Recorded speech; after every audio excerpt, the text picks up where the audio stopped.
பகிரங்க மன்னிப்பு கேட்கணும்னு வந்திருக்கேன் நான். நண்பர்கள் தானே. சரி, okay. I'm going to take little time with it. Don't mistake me. Don't stop me. Actually, I think I should also speak from my heart and my pedestal. முதலாவதாக நான் நன்றி சொல்வது எனக்கு மிகவும் பிடித்தான பாடலாசிரியர், எழுத்தாளர், சிறந்த பெண்மணி தாமரைக்கு. தாமரை என்னை விமர்சித்து பேசியிருந்தாங்க. அதில் ஒரு வார்த்தை சொல்லியிருந்தாங்க.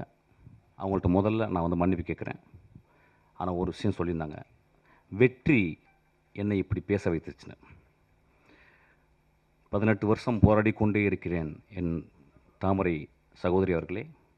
ஒவ்வொரு நாளும் பௌத்தனுடைய 10 நிமிடம் உன் மரணத்தை பற்றி நீ தியானி அப்படின்றாங்க. என் மரணத்தை பற்றி தியானித்து கொண்டு